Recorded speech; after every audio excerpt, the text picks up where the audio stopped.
The Toronto Raptors are a mess, but are they a bigger mess than your favorite Raptors podcaster who had to basically reschedule this live 3 times because he couldn't figure out how to do something that he's done 500 times? We don't know. We don't know the answer to that. Yeah. This is my last, this is going to be my last live before Pendance starts. I'm obviously not going to be able to do one tomorrow, and I'm very sorry to be missing the game, but I will have you covered for a post game tomorrow night. After Pendance wraps, I'll come home and, like a crazy person, I'll watch the Raptors because that's who I am. I'm a Raptor fan. And then I will do a post game live at 3 a.m. And, all of our European and Asian followers will have a great time with that. Rob Dillingham, a Raptor. That hasn't happened yet, but I hope you speak that into existence. Where are the Raptors? And what is this golden opportunity that they missed? This is a call-in show, by the way. You are not going to make me, someone who is so sleep deprived and so dead tired, you're not going to make me ramble into a microphone for an hour, are you? You wouldn't. You would not dare do that. This is a call-in show. This is a good time to talk, and I think this is a good time to talk about how the Raptors got here. And look, I mean, there's some positivity, right? Since the new year started, the Raptors have been in tear down mode, but they're not really in tear down mode, right? They're still kind of like stringing things along. It's a different thing, right? You get Bruce Brown, you get Kelly Olynyk. These guys are like players who help you win. Like, if I'm a team that wants a championship, I want Kelly Olynyk and Bruce Brown. But if I'm the Raptors right now, like, am I really happy about Bruce Brown and Kelly Olynyk being on my team? Yeah, I guess it's one way to build, right? It's one way to build a team where you kind of go the Detroit Pistons route, where there's a whole bunch of kids, or you go the Houston Rockets route, and then you have to amend it by bringing in a Fred VanVleet and a Dylan Brooks to teach everybody how to be a grown up. But it's worth saying, like, asset management is asset management. The Raptors have assets now. They had assets that were far more valuable than the assets they gave up this year. And that's the thing about assets, right? They change value. They're constantly in flux. And the Toronto Raptors, at the moment, I want to bring you back. Let's bring it back to 2 months into Scottie's rookie season. Boom. We're back. We're back in 2021. Scottie Barnes has been drafted. 2 months in. Looks like he's going to be a stud. Great guy. Future star-ish. I mean, you could certainly project that, and that's what general managers and presidents get paid for. They get paid to project. And so, okay, you see a star, and you go. There's door number one and door number two. Door number one is you ask that star to basically get 2 years of reps as a role player, playing with a flawed core. Wait for that flawed core to basically edge towards or completely hit free agency and lose them for pennies on the dollar, or get very proactive about the timeline that you're building around. Take a plunge, take a dive, do something uncomfortable, and get rid of a whole bunch of players that you really like for things that you need. It's interesting. Brian, Scottie's trainer, he mentioned this thing about how Handle Life tries to build better people through basketball. And I always believed that basketball could build better minds. That's something that you learn on a basketball court or on a basketball podcast could help you with your relationship with your brother or something like that. And so I've always believed to some extent that we should be focusing on the grander vision of how to build better people through basketball. That basketball is a vehicle to build better people. It's not the end all be all. Right? It's important. How many... should I share this? Yeah, sure, I'll share it. In 2000-ish, 2001, I very distinctly remember my father had passed away, right? And I went to bury him, and I really felt like the lowest I'd ever felt in my life. And I remember reading the announcement that Michael Jordan was coming out of retirement. And as a child in the 90s, was a baby through most, like early 90s, whatever, I was barely able to focus on anything basketball related. That was like a really huge thing for me. It was a really big thing. And I was like, That's something to look forward to. And sometimes you just need something to look forward to. And that was what I looked forward to, seeing Michael Jordan as a Wizard. Bought his jersey literally the next day. I was a big Jordan fan. So that being said, there are broader applications to life. How many times has Kobe Bryant inspired you in your day-to-day life? So using that, Masai Ujiri, Tim Lewicki, Bobby Webster to a lesser degree, have always been kind of like a compass, a golden compass for me on how to brand, how to build, how to win. When Masai Ujiri came out in 2013 and said, "Fuck Brooklyn," and we started We the North, this was like such an aggressive campaign. It was so in your face. It wasn't like the passive, defensive, weak, and pathetic branding of past years. No, this was cool. This was embracing difference. And it was great because people got behind it, because it was honest. It tapped into something real, whether it was marketing or marketing genius, whatever it was honest. It felt good. And I genuinely feel like that entire process of watching the Raptors rise, watching their excellent management, watching their aggressive branding, watching their philosophy and ethos of how they built this entire organization from the laughingstock that it was to what it is through loyalty. There was definitely elements of loyalty. They remained good people through it all. They didn't slander players on the way out. They didn't ship players for pennies on the dollar just for fringe prospects. They treated people well. They even managed to convince Kawhi to play out his heart for a team that he was not going to stay on. I mean, this is an organization that really became, to my knowledge and my understanding, the gold standard of what NBA teams should aspire to. Every NBA fan woke up sometime in 2020 or 2021 and said, "Man, I wish my team was more like the Raptors. I wish my team could find, gems like the Raptors. I wish my team drafted like the Raptors. I wish my team had a GM who could, snake other GMs and, fleece them and hoodwink them like the Raptors. I wish my team had a president who was super charismatic like the Raptors." The pride is gone, though. Would you agree to some extent? Like there has to be some element of this, like, like sometimes it just goes. And I want to explore like how that happened. How did it happen?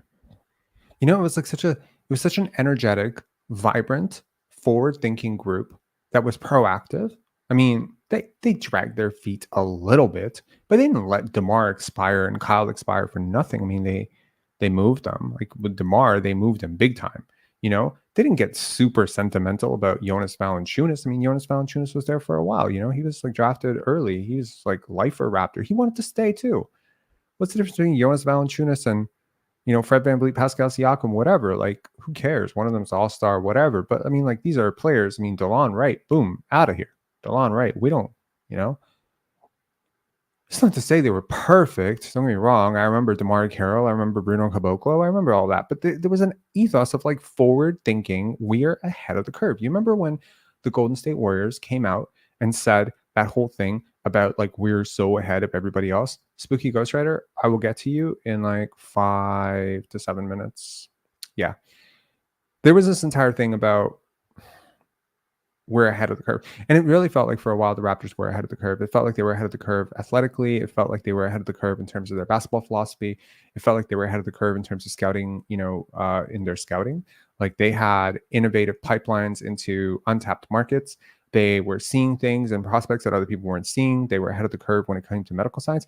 I mean, shit, are we forgetting that this whole load management thing started with the Raptors trading for a player? Like the Raptors were trend setters. Like in any industry, there are trendsetters and trend followers. And generally speaking, it's the trendsetters that make the headlines because those are the people that everyone's trying to copy. And they're trying to copy them because they're doing something right. I don't see anyone trying to copy the Raptors right now. Do you? I don't. How did this go wrong? How the hell did this all go so very, very wrong for the Raptors? Well, I think it comes down to a basic sense of complacency. You've all heard the story of tortoise and the hare. The Raptors won a championship. And it's far be it for me to say, people talk about like, We are going to win more championships. Okay, fine. Everyone talks about that. Every champion who says it's not enough to win one. But isn't it? Sometimes it is. Sometimes people are like, oh, they lose in the finals. And they're just like, okay, we're not satisfied. We're coming back here next year and we're winning it. And it's like, yeah, if you're Kobe Bryant, maybe. Yeah, Kobe lost and then he won 2 straight. Yeah, he did it. He did it. He lost to the Boston Celtics and then he won 2 straight with Pau Gasol. And he did come back. But a lot of people, they go to the finals and they never go back. They never go back because it's just like their bucket list has been crossed. They wanted to get to the finals. They saw what it took. And when they started their offseason regime to work out and get ready for the next year, they were just like, nah, I'm good. I'm good. I'm good. Delivered a championship to a city that was never supposed to get a championship, and now I'm good, And I think like it's hard to reconcile everything that went wrong for the Raptors. Obviously, Spark notes. Yeah, they went to Tampa. Yeah, there was a COVID shutdown. Yes, everybody suffered. Everything happened. The Raptors were disproportionately, rehomed because the Canadian government is crazy, and all of that stuff. Yes, all of that stuff happened. Scottie Barnes was drafted, great move, but every move since then has been questionable at best. You can say I'm a very, very happy person about Gradey Dick lately, but you could also make a case that there are players on that, who've been picked after him. Maybe some people might say like smart money would be on them to be better players. Not my money, but smart money. I'm, a Raptor homer, so clearly I'm going to root for Gradey Dick. But I think it's a fair point to say that Cam Whitmore has some athletic upside that maybe the Raptors could have looked into, given that he was falling after being projected top 7. That Jordan Hawkins might have been more of a I'm ready to win right now. If like it's just so confusing and it's hard to put it into words why the Raptors are so difficult to cover. And it's not like they're difficult to cover because I do love the team, but they're difficult to cover because from day to day you don't know what the hell they're aiming at. Consider this, okay? You want to go Vision 6'9". Everyone's 6'9", everyone's super switchable, everything's super athletic. And your starting center who makes $20 million and is not one of the top 15 centers in the NBA, Jakob Poeltl, is a 7-footer who really can't switch very well and cannot shoot. And your starting point guard is 6'2" and is a very, very good player, but is not 6'9". And so that's just a year later. And by the way, you tried to implement Vision 6'9" while also having a 6-foot point guard who couldn't finish at the rim. Okay. You want to go super young by building around Scottie Barnes, but you also tried to offer Fred VanVleet $30 million to come back? What? Okay, so you want to be super young and you want to get out of the 2024 draft. You want to get out because you don't like it.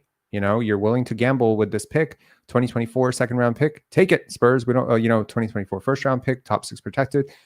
Why top 6 protected? Would the Spurs have said no to Jakob Poeltl, lottery protected? Like what in a better situation you'd be in right now if you had lottery protected that pick? So much better. At the time, it was top 6 protected because there was a notion that the Raptors wanted to get rid of it. That's why they went with top 6 protected. Who does top 6 protected for Jakob Poeltl? It's the stupidest trade ever. But at the time, it's a massive overpay. The Spurs had no intentions of playing. They were trying to tank him. You gave him a first-round pick for a player they were about to buy out in Thaddeus Young. Followed that up with a first-round pick for a guy that they were not going to re-sign, and you probably could have re-signed yourself in order to, we've all been here. Like we've exhausted this topic to death. But I'm just saying, if all of that was your operation, if your goal was to do that, then why not trade Scottie Barnes? Shit, I would have cried. I would have revolted. I probably would have stopped following this team for a year in rebellion. But shit, if your goal was to give Fred VanVleet, look, what is this half-half? You ever try to stand on a line? The Raptors are standing on a fence. They are standing on the worst fence in the history of the world. They want to have their cake and eat it too, because they've kind of done that. It's like false confidence. You know what I mean? Like they were able to develop Pascal Siakam, Fred VanVleet, OG Anunoby while being competitive. Why can't you do it again? Well, I mean, number one, Scottie Barnes is not those guys. So he's going to threaten the egos that those guys are not. Because honestly, you make a very, very good case that the roster you had last year was capable of winning 45 games, 48 games, 50 games. And then maybe you call that a very successful year, but you get 41 wins But it's just like it's all this contradiction, and I'm tired of believing that it's just all of us that are crazy for calling it a contradiction and being like, oh, you're just not smart enough to understand that all of this genuinely makes sense.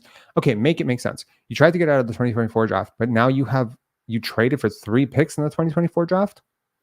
You want cap flexibility, which is why I'm assuming you didn't ask for Jarris Walker and take a boatload of draft. You don't want young players. Whoa, whoa, whoa, whoa, whoa. We don't want Jarris Walker. We don't want Andrew Demar. Again, assuming that they were offered, assuming that, and just an FYI, are you telling me that the Indiana Pacers would have rather held on to Jarris Walker than 3 first-round picks? Okay, even if I could buy that, that's hard. That's a hard bargain to drive. Okay. Are you telling me that if really, okay, so you don't want salary? That was the whole thing. Bruce Brown has a convertible contract. We want salary relief. We want cap space. We want flexibility. But then you trade for Ochai Agbaji. So which is it? Do you want cap space or not? Because he's a lottery pick. Granted, he's a late lottery pick, but it's like $1.5 million difference between him and Jarris Walker in terms of next year's salary. So clearly you're willing to nudge a little bit of the salary cap, but it's like, okay, we signed Dennis Schroeder to be the point guard of a competitive team because, that makes sense. That makes sense. That's what he's done many times in his career. He's been a starting point guard for a competitive team. No, he hasn't. He has never done that. Okay. He has never been a permanent starter on high usage for a competitive team. So you basically hired a tank commander to win. This is the walking contradiction. You want cap space, but now you're willing to give it up for Ochai Agbaji.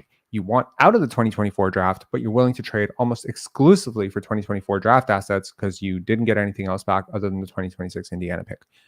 You want to go young and build around Scottie Barnes, but you still extended an offer to Fred VanVleet and were willing to pay him upwards of $30+ million, even though you privately, personally believe that he was accountable or at least partially responsible for some of the quote unquote selfish culture.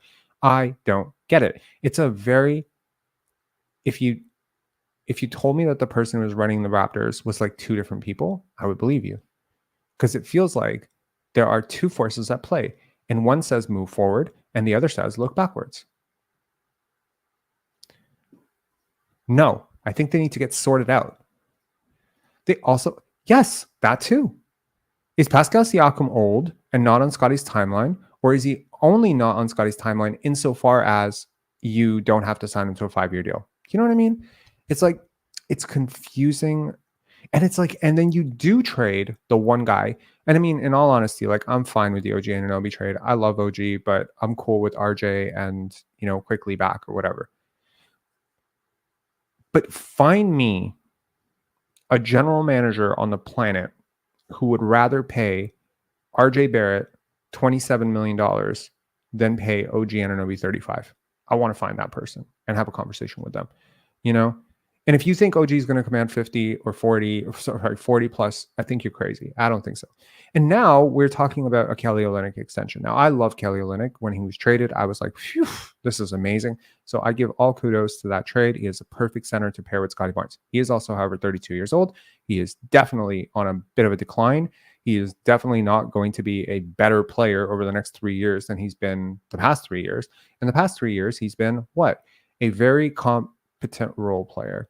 So this begs the question, are the Raptors about to do that Khem Birch thing again, where they bid against absolutely nobody, basically bidding against themselves, and then they leverage this? And then I'm very curious what they're going to do with their draft assets. 2024 picks, allegedly, again, reputation carries. It doesn't matter that your 20th pick will yield a superstar. It matters whether people think it can. That's how value works. It's always how value works. You offer someone an envelope, there's like a check for $1 million in there. They think it's a raffle ticket or for garbage. At what point is the value transferred? Do you know what I mean? They might be, or they might not be. So the question is, what is your objective and how long are you willing to see it through? I think that's a really good question, because now that I've set the groundwork for the contradictions, I want to take you back to 2 months into Scottie's rookie season. We're 2 months into Scottie's rookie season. I was about to say Rocky's rookie season. No, Scottie's rookie season. And you have a decision to make. Build around him or try to do the same thing you've done before with varying success. It's hubris. And I think it's annoying because a lot of these things are so projectable, right? It's not some sort of like calamity, like the pandemic was a calamity. No one saw that coming. Well, I mean, some people saw it coming, but I didn't see it coming, and I don't think Masai Ujiri and Bobby Webster should have seen it coming. And I think at some point you shouldn't hold people accountable for things they can't see happening. You know, if a guy has character issues and flaws, and he's like basically been kicked out of like 14 different organizations for starting trouble, and you bring that guy into your team and he creates trouble, that's on you. But if a guy literally has had a cleanest bill of health and he tears his ACL the first day you sign him, yeah, that's shit luck. Okay, so I'm not blaming anybody for shit luck. So the pandemic, Florida, Tampa, whatever, that shit happened, bubble, whatever, meltdown, crisis, emotional stuff. I'm talking about the things that were projectable. Fred VanVleet not being Kyle Lowry, no matter how much you wanted it to happen, him not being the same player, Scottie Barnes not being. So I think that really, if you want to get to the core of what the problem is mapping out human beings onto archetypes. I will take a brief break right now to bring on Spooky Ghostwriter for a 5-minute break from my voice. Spooky Ghostwriter, what's going on? Thanks for waiting, man. What's going on? Okay. Voice okay? It's okay, yeah. Voice okay, good. Okay. First question. What would you, in your opinion, what's the high water mark for the sale of Toronto assets? So it's like, at what point do you believe Toronto would have gotten the best value in return? Exactly the point that I was at 2 months into Scottie's rookie season. I almost called him Rocky again. What is going on with my brain right now? I'm on pen dance mode, man. I've been working 40 hours of the last 48 hours. It's insanity. Damn. So yeah, so we're talking December 2021. Right. Okay. What's my question? Like what do you think Pascal Siakam with, almost 3 years left or 2.5 years left on his deal, playing out of his mind? I mean, granted, he was coming off of a surgery. So that's why I said that mark, because the first 7 games of that year, Pascal didn't play. Then he came back, he ramped up, and then he was good. If you recall, he made an all-star team that year. So he was very good. So at the trade deadline, or slightly before the trade deadline that year, he had pretty much returned most of his value. He'd had the bubble meltdown. Then he had a Tampa redemption season where they kind of played him as a playmaking big. And, he had kind of honed into that. He was playing really well. I think like it's possible to say for me that 2022 calendar year Pascal is the best Pascal Siakam ever. Right. It didn't transfer as a whole season, but it transferred as a whole year. So basically, yeah, like, I mean, you could make a case that maybe the high watermark was the trade deadline of 2022 or even the offseason of 2022. But yeah, I've used December 2021 as an arbitrary place. Right. Why do you ask? Why do you ask? Because I was, during last year's trade deadline, I remember just watching a significant amount of just other teams' content, just getting a gauge on what other teams were allegedly willing to give up for a Pascal, for an OG, for a Fred, so on and so forth. And at that point, I was ready to throw my hands up and say, okay, this path that we're on, it doesn't lead to the mountaintop. Are you a believer that the offer from the Golden State Warriors for 7 and 14 when they drafted Kuminga and Moody, do you believe that offer was on the table? And do you believe that the Raptors would have taken Şengün or Franz with those picks? Because they were technically on the board. People talk about Kuminga and Moody like that's who the Raptors would have taken. I don't know if the Raptors would have taken Kuminga and Moody. They might have. For all I know, they might have. But they also might have taken Franz Wagner and Alperen Şengün. Now, if Franz Wagner and Alperen Şengün were on the table for Pascal Siakam and this front office decided, no, we're good, that's messed up. Yeah, that would be. That's hard. That's a good question. Dude, like even if Franz Wagner alone was on the board and you saw that in him, even if Şengün alone was on the board and you saw that in him, I'm at this point, you could probably, like today, if you walked up to the New Orleans Pelicans and said, hey, we will give you, I don't know, Pascal Siakam for Herb Jones or like Trey Murphy. I mean, are you telling me we couldn't have gotten the picks that they used for Trey Murphy and Herb Jones that year? Of course we could have. Totally we could have. That's hard. It's impossible to imagine. Picks are not worth that much. People get attached to picks, but like Siakam had like real star appeal. So it's like, how do you cash out on something before? Oh, whoa. That's... Holy shit, man. Been trying to catch a live to give you this. Thanks for all you do. Good luck with Pendan's question. What is the core of the Raptors in 2 years? Well, first of all, thank you so much for this. That's very generous of you. The core, I see it as Scottie, Gradey, and something. I think it's possible one of Immanuel Quickley and RJ Barrett will be there, and more likely Immanuel Quickley. But I could also see a world in which it's just Scottie and Gradey and one young piece that they draft over the next 2 years and a fourth piece that they basically cashed a lot of assets to get. And I think that that's where I'm at right now. Whereas I think that as much as I believe in Gradey long-term, as much as I believe in Immanuel Quickley currently, as much as I believe in Scottie Barnes, which is a lot, I am inclined to believe that the Raptors need a piece that is better than those guys. Not Scottie, but like Scottie, like you need to get Scottie. If Scottie is Tatum, you need to get him Brown, and I don't see a Brown on this team. I don't think RJ is necessarily Jaylen Brown unless you do. I'm not sure Immanuel Quickley is Jaylen Brown. I mean, Jaylen Brown isn't even that great. Like I'm using it as not like a metaphor, but it's like an example. It's not necessarily that exact thing, but it's like Shea and Jalen Williams, like, do you see a player on this team that has the upside of Jalen Williams? I don't, so yeah. And that's where high lottery picks come in handy because these players do not grow on trees. So yeah.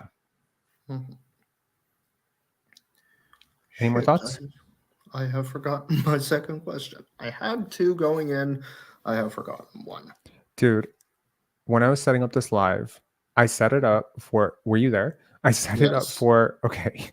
Wow. I set it up for 10. I think I set it up for 10:40. And then someone is like 10:40 a.m. And I was like, oh shoot, let me change it to p.m. And then people are like, tomorrow? Yeah, no, I think I did it the other way. I think it was like initially I put it for tomorrow because StreamYard always assumes that you want to schedule a live for later instead of these totally impromptu lives.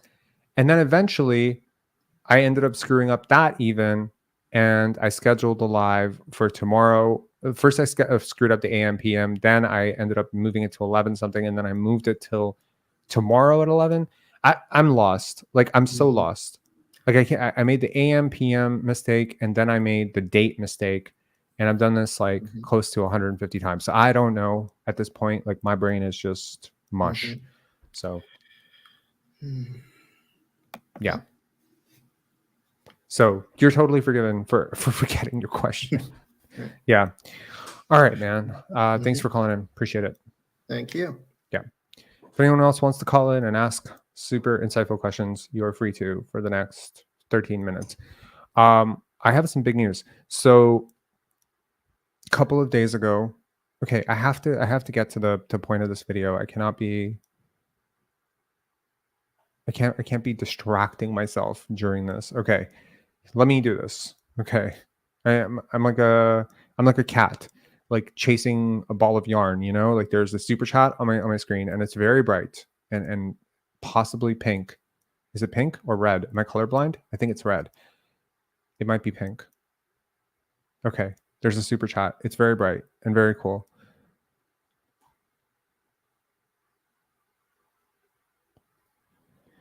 She Wolf.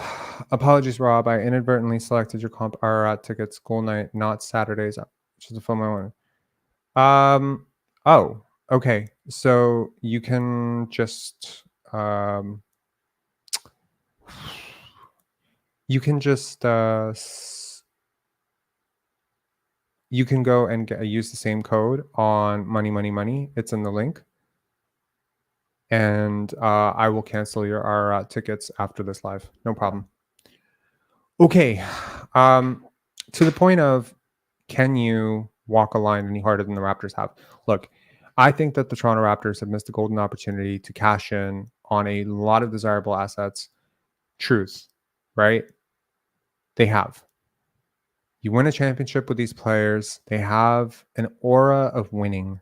For whatever reason, that boosts players' value 15 to 20%.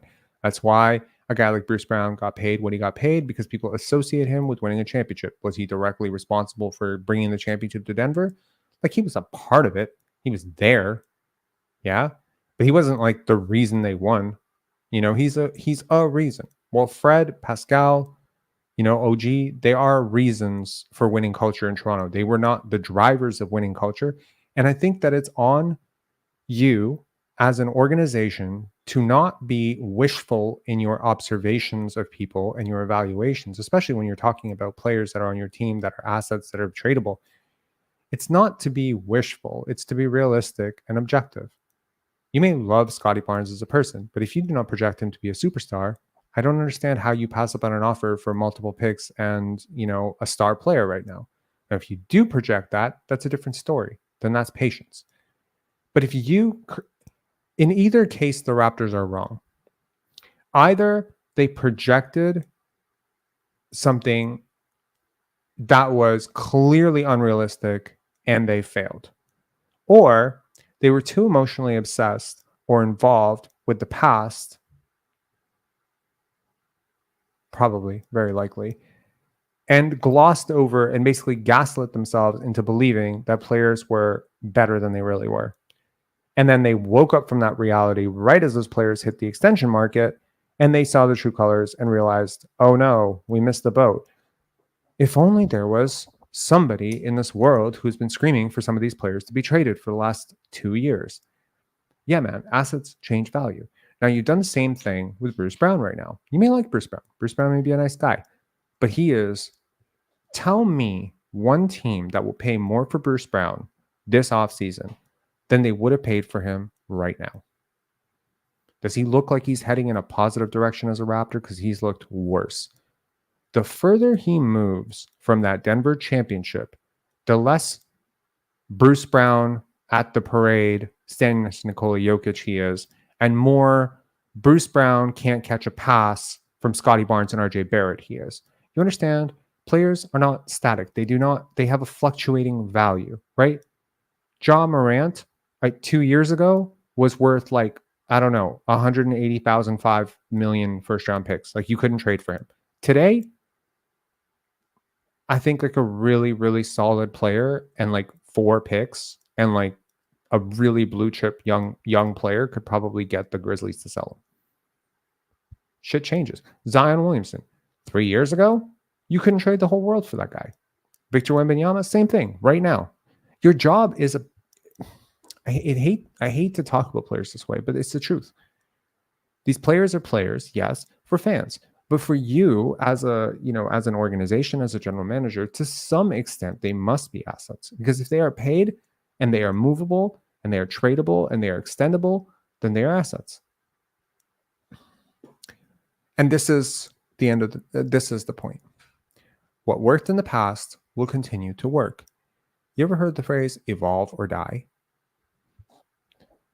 I have. And honestly, it rings true. The Toronto Raptors must evolve. Now, you might argue they have evolved. That, hey, they went from not wanting to have a center, but didn't they? They had Kem Birch. They just had a really bad center, but whatever. They went from having stretch bigs like bad stretch bigs like Kem Birch and Aaron Baines to having no bigs, okay, to having a big who does not shoot. So they're adapting. In my opinion, they're adapting the wrong way. Don't worry. They're back to having a big who can shoot now. Some things, again, not projectable, chalk up to really bad luck. Christian Koloko is just really bad luck. You know, you do your job right with that guy, and I think, you know, he turns into a solid starter for you, and you got him at the 33rd pick. So there's, I don't know, it's almost like fate just kicks you in the balls right there, because you did draft somebody really good. I think Christian Koloko is awesome. You can argue Walker Kessler would have been better had they not traded that pick. You can argue Nikola Jovic would have been a great young piece, but I think Christian Koloko had a chance. And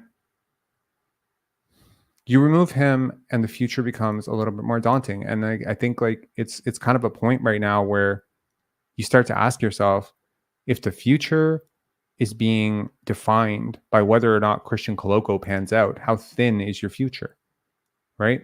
Now you've restocked the draft coffers, if you will, but you've done so in the absolutely like wrong draft. Now, time will tell whether this draft yields the level of depth that it is expected to, or if it is in fact just a really, really bad draft. But here's something that typically happens in almost every draft that will not happen in this draft. There's no star player or projectable star player who's going to drop to the 15th or 18th pick. It's just not going to happen. There have been players in the past that have held that level of potential. Cam Whitmore, Michael Porter Jr., OG Anunoby. There are guys who have like, oh, those guys would be top 10 picks in any draft, but there's one red flag, one, injury, one failed interview that just tanks their value. You may not believe this, but Dwayne Wade was mocked 20th, 19th, 18th before March Madness. I was following the mock drafts very intently back then. Russell Westbrook, like there's a lot of guys, that just kind of slipped. And then there are other guys who rose. And I'm just saying, like in this year's draft, there's only place to rise. There's not a lot of place to slip. Because if you have any inkling of star potential, you're going top 10 in this draft.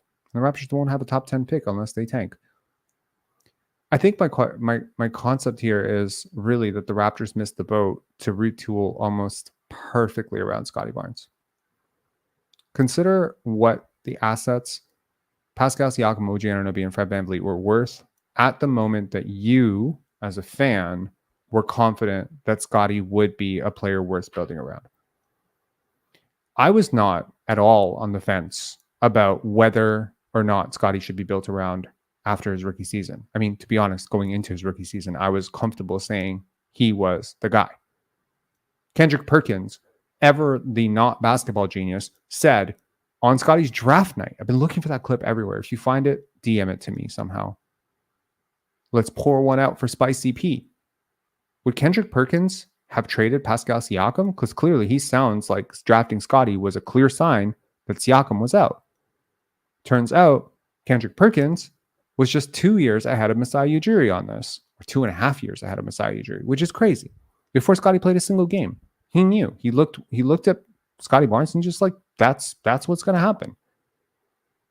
Now, he poured one out 2.5 years early, but, might say it might have been a good thing to pour it out early.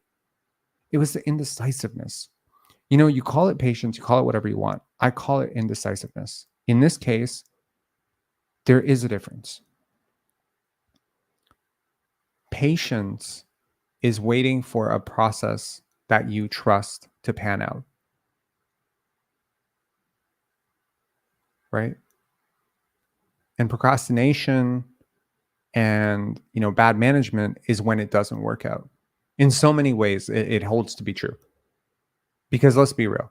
If the Raptors came into this season and, somehow turned into a 60-win team, not possible, led by Dennis Schroeder and superstar Scottie Barnes and Pascal Siakam playing out of his mind and OG Anunoby playing like the New York Knicks version of OG Anunoby, maybe some people would say, man, all that patience paid off. We're so finicky as fans. No, man, you trust the process. That's why you trust the process, not the results. You don't care about the championship. But you trade for a guy like Kawhi Leonard 100 times out of 100 because players like that are exactly what you hold assets for. Surprised someone else didn't beat us to it. You make these moves based on calculatable, projectable outcomes. And I'm sorry, but a lineup of Fred VanVleet, Pascal Siakam, OG Anunoby, Scottie Barnes, the way he was going last year, and Gary Trent Jr. Did I miss someone? Pascal Siakam? Pascal, Fred, OG, Scottie, Gary, Jakob. That's not a championship. It's not a championship. In no one's world is that a championship. So your process is just to kick the can along the road. Your process is buying time for things to open up. But that's not patience. That's procrastination. That's an unwillingness to do what is necessary because it is right, because it is uncomfortable to do what is necessary. And what is necessary, what was necessary, was to part ways with a player that you really believed in, maybe a couple players that you really believed in, because we can be blinded. We can be blinded by the story. And the story was, there's so many biases to overcome here. You ever had a stock? I don't know how many of you invest in stocks. I'm invested in stocks. You ever have a stock that you find at like $4 and like you tell people about it and they don't hear you and you're just like, man, the company's fundamentals look amazing. Look at their Q3, blah, blah, blah, blah. And then it goes to like $12, $13 and now all your friends think you're a genius. And so you become the guy that invested in that stock. I don't know who your friends are. And so like, you're like, damn, 4 to 13. I'll tell you, there was a particular drug. I'm not going to name the company because fuck that company, but it was a particular drug. It was a very, very, very bought into their vision. I don't know why. I wish I could go back and slap myself in the face. Bought into this company at $1.23 per share. And I bought a lot of shares. This was in my early 20s. And I saw this company go up to $3.40. And everything that I was seeing going right for this company was going right. They were hitting all the check marks, all the benchmarks, all the reportings. Everything was right. They were striking up all these deals. And I got lazy and I became complacent. And I started charting things that weren't there. And I started seeing things that weren't there with this company. And so I got my friend involved. I told my friend about this company and he got in at $3.40.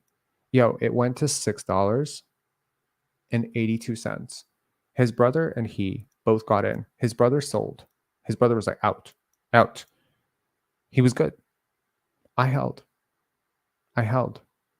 It's one of the single biggest financial mistakes I've ever made. I didn't make a lot of financial mistakes in my 20s, but this company was that mistake.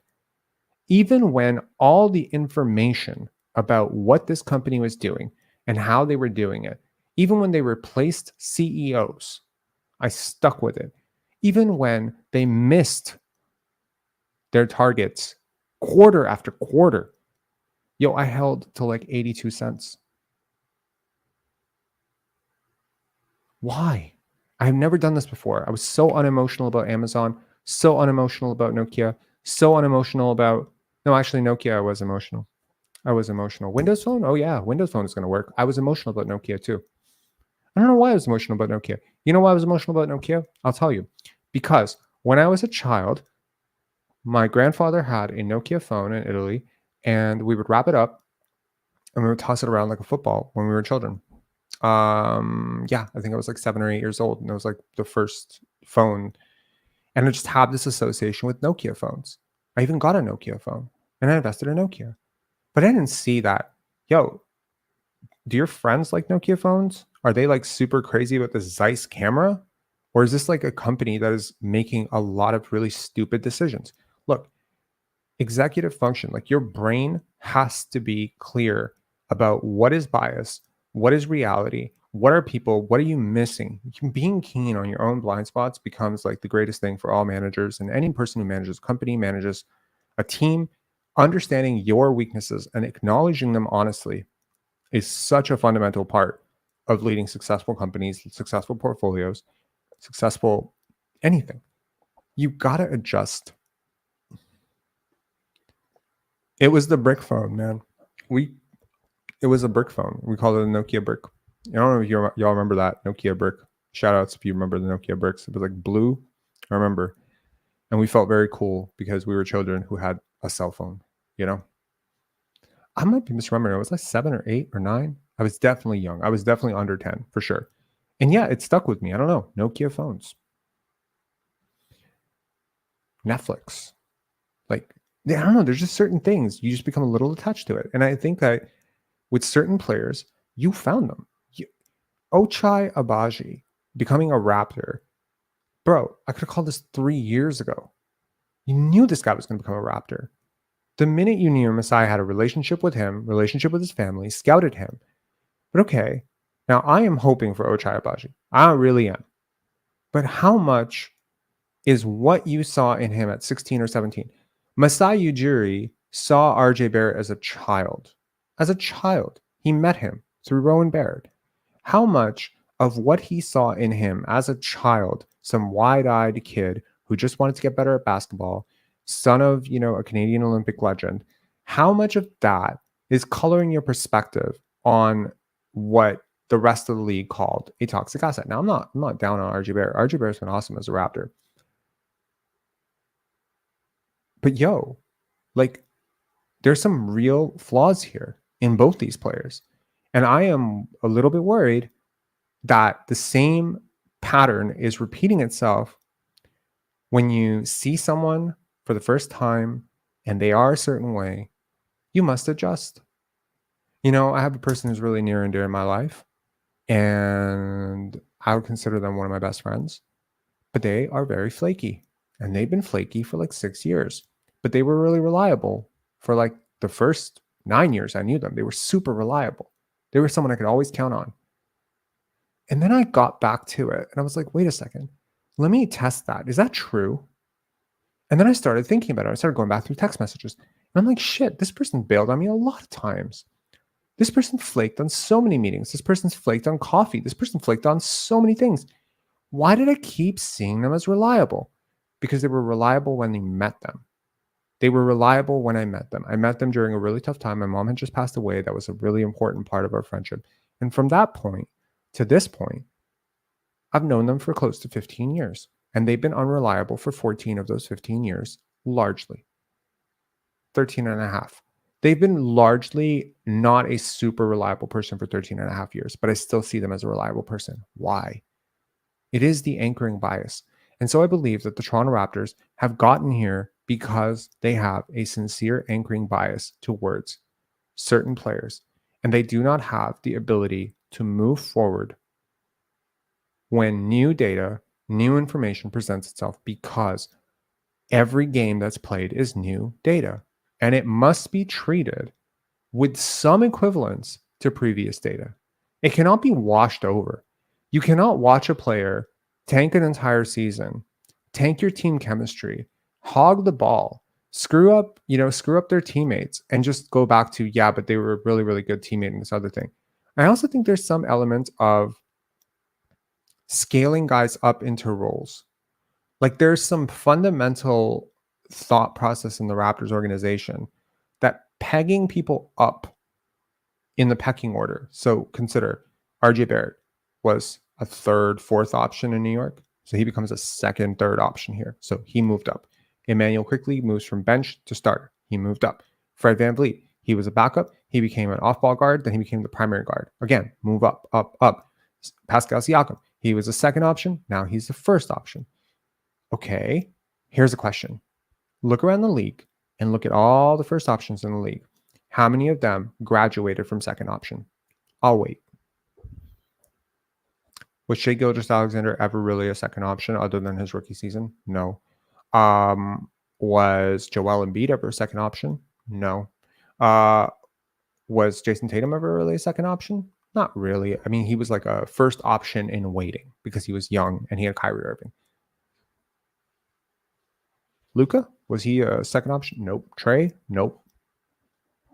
I mean, Julius Randle, Jalen Brunson. That's who you're talking about, right? But look at the star of stars. Look at the stars around the NBA and find them. Was De'Aaron Fox a second option who graduated to first option? No. Was he a fourth option to graduate? No.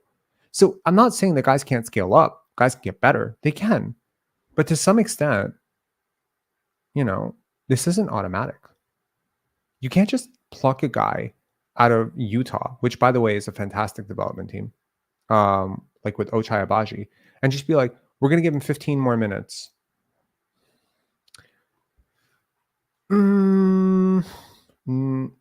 Mikal Bridges. So Mikal Bridges was a third option in Phoenix. And I would argue he's most optimal right now as a third option. So yeah. Halliburton was, I mean, honestly, he's not really a primary scoring option even right now. You can make a case that once he became the lead initiator, he was in his second year. Okay. Let me rephrase the question to, how many players do you know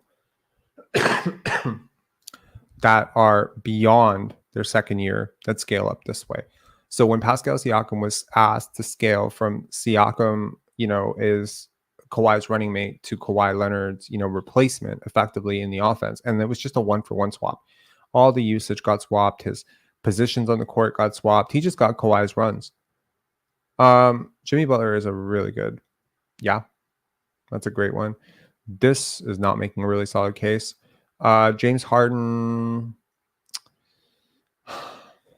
Yeah. Okay. James Harden is a really good one. Curry, Monta Ellis, Kawhi. Okay. There's a lot of options. These are a lot of really, really good answers. I think, yes. It isn't automatic though.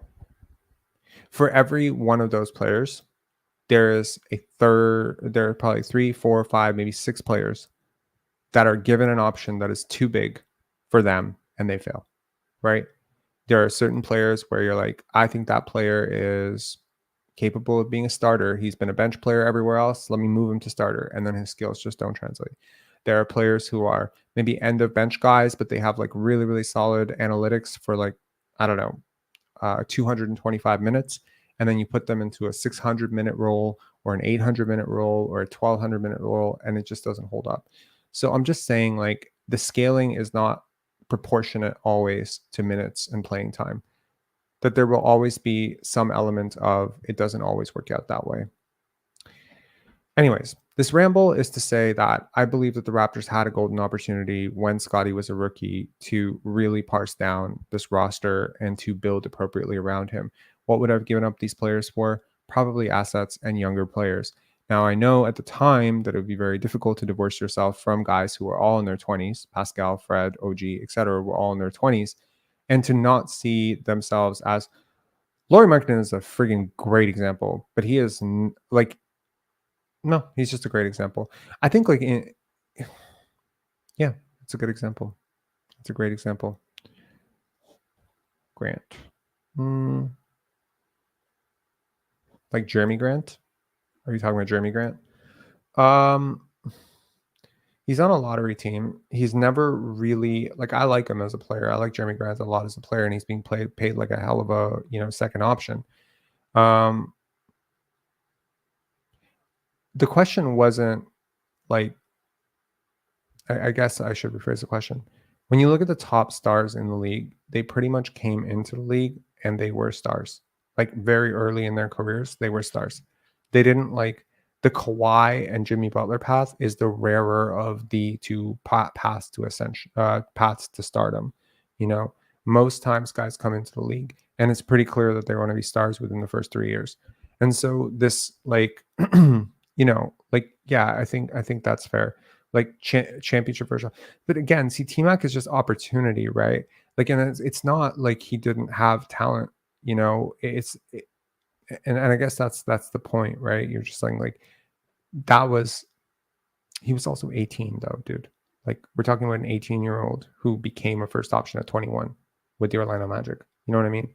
Like this is not Pascal Siakam at 27 learning to graduate from Pascal Siakam at 26 learning to graduate from, second option, third option to first option. And I think that there's some confidence in that. Like even like when you consider like Gary Trent Jr.'s role, right? Like, I mean, he started occasionally for the Blazers, but I mean, like you could argue that when he came to the Raptors, they bumped him up a little bit in the pecking order in terms of shots and efficiency, and it didn't really work that way. And it's like with Fred VanVleet, this kind of plug-in, like it's like if you could literally look at every year of Fred VanVleet's career versus every year of Kyle Lowry's career, you could tell 1,000% that there is no number that would tell you that Fred was ever on the trajectory of a Kyle Lowry. Just never going to happen. Even this year, he's in Houston, and it's just not. No, no, no, no, no. He's not the Kyle Lowry of Houston. Ironic, isn't it, that we traded? Isn't that funny? Think about it. You know, some years ago, Brian Colangelo traded a first-round pick to the Houston Rockets for Kyle Lowry. Kyle Lowry becomes the greatest Raptor of all time. He grooms his understudy, who's not really his understudy, was more effectively his backup or his sidekick, but really not. And he ends up signing with the Houston Rockets for nothing. Go figure. This ramble is basically to say that I think, yeah, that's a good example. See, Nash was optimized in an offense, but that's a great example. I like all the examples that are coming up, man. This is a super smart community, and I'm glad that you guys are like finding these examples. You're saying Lowry. Um, Lowry is a guy who I feel like, yeah, he was a bit of a late bloomer. I don't necessarily think like he was given some undeserved opportunity or asked to scale up. I think he just became remarkably efficient at his role. It's not like Kyle Lowry started averaging like 30 points per game or something with more usage. Like his usage stayed relatively consistent. Took a lot of shots. He just became better at choosing which ones to make, and he became a better shooter, and he became a smarter player and a better defender, etc. So there's a lot of things there. Um, Anyway, I think there are a lot of biases at play for the Raptors. I'm seeing some of them rearing up again with RJ, Ochai, and Kelly. And it's not to say that any of those players are inherently flawed, even Immanuel Quickley, who they may have potentially even looked at in the draft cycle, even Scottie, even Gradey. Like, again, just knowing that your management group is willing to cut the cord when the cord is necessarily, when it's intelligent to cut. It's not about being impulsive. It's not trading half your roster. This is not NBA 2K. It's not about being quick trigger, and not letting anything pan out. Like there are general managers. I think who comes to mind? Rick Pitino. Rick Pitino in Boston, literally half the team out every single year, half the team out every single year. He was just wheeling and dealing. Like that guy was crazy. So you take a guy like that on the one opposite extreme, and then you have Masai Ujiri watching milk curdle, for 2.5 years, and you're just like, maybe that's an opposite extreme, but maybe both are bad. Maybe what you need to do is strike a middle. Maybe what you need to do is be a little bit more like Danny Ainge. What you need to do is be a little bit more like Brad Stevens, where they had a connection to Marcus Smart, still let him go. I saw an upgrade, right? I'm not sure that the Raptors necessarily were willing to let go of Pascal Siakam throughout that period, or OG Anunoby, or Fred, because those are champions. And I think that's so much of the value that those guys had to the Raptors. I often talk about how the Raptors' own draft picks lack value because the Raptors are a competent organization, right? That makes sense. You want to trade for a 2028 Charlotte pick or a Raptors pick? Ask yourself. Historically, the smart bet is Charlotte because they're more likely to be bad. So the Raptors, their future picks lack value. That's what I'm saying. They're kind of in the fucked middle, where not only do their future picks lack value due to their competence, but their current players are overvalued by them also due to a lack of competence. See, because you overvalue, like Fred VanVleet is a champion to you and me and Raptor fans.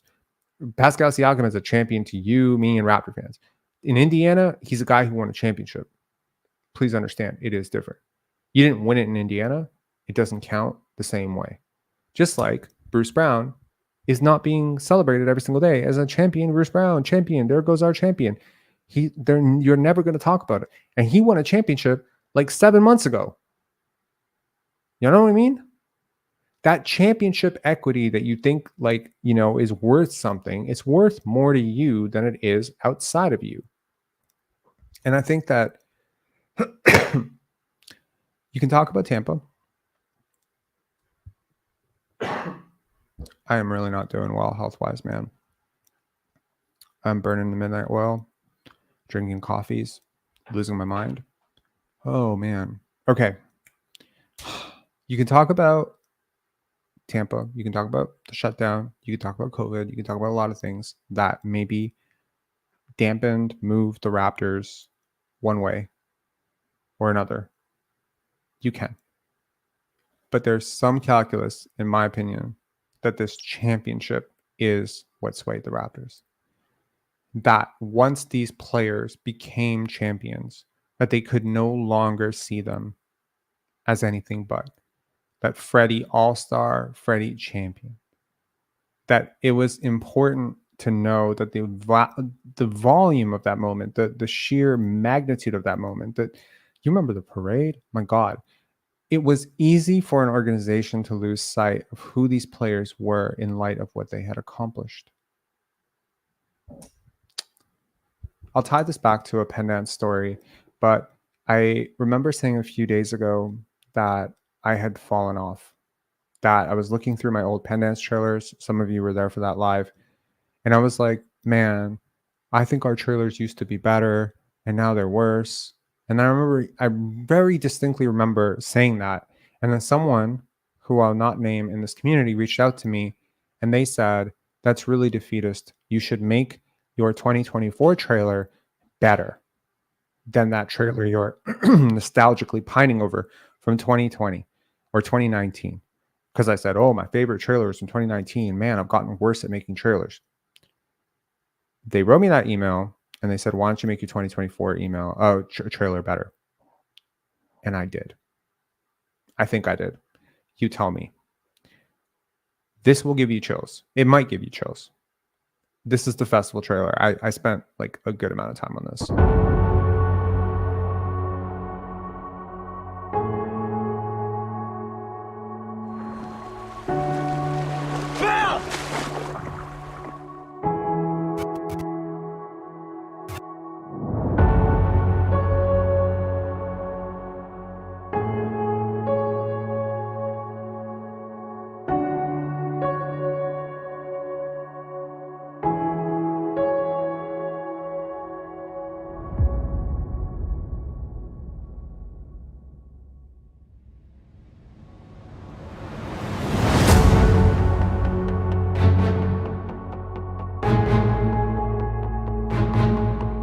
Necesita una familia, necesita una madre, necesita una puta oportunidad en la vida, ¿lo entiendes? Ese chico nunca será tu hijo. ¡Que me da igual! The hook is that they're bred to run and they're bred to lose.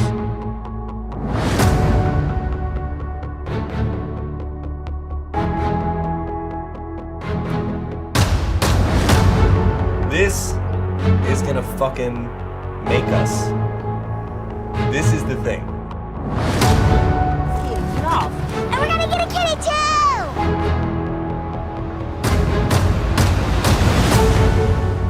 Yeah, another wonderful day in New York, huh? Beautiful day. Goddamn right it is.